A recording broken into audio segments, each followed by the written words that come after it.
কালের শপথ ইন্নাল ইনসানা ফি খুসর সব মানুষ ইন্নাল ইনসান আলিফ লাম রা আছে নাহবিল কায়দা হয়ে ইস্তিগরাক গোটা মানুষকে শামিল করে এমন বুঝাবার জন্য আলিফ লাম আছে।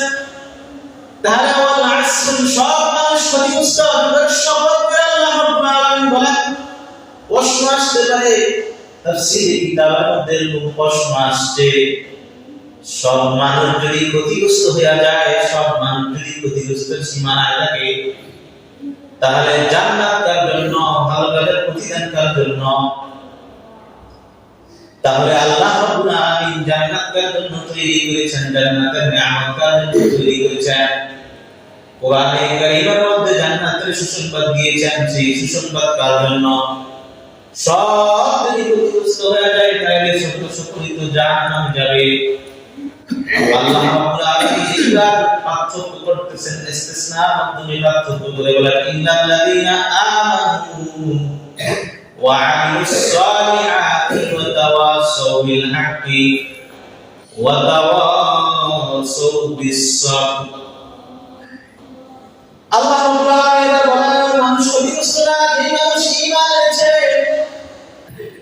ওই মানুষ ক্ষতিগ্রস্ত না, যে মানুষ ঈমান করে সৎ কাজ আমল করেছে ওই মানুষ ক্ষতিগ্রস্ত না, যে মানুষ ঈমান করে সৎ কাজের আদেশ দিয়েছে ওই মানুষ ক্ষতিগ্রস্ত না, যে মানুষ ঈমান করে সৎ কাজের আদেশ করতে গিয়া সৎ কাজের আদেশ করতে গিয়া অন্যায়ের মোকাবেলায় অন্যের বিরুদ্ধে অন্যায়ের বিরুদ্ধে প্রতিবাদমূলক আচরণ করেছে ওই মানুষগুলো ক্ষতিগ্রস্ত না, যে মানুষগুলো সৎ কাজের আদেশ দিতে গিয়া মানুষের প্রতিবাদের সীমান্ত সাব্যস্ত হয়েছে।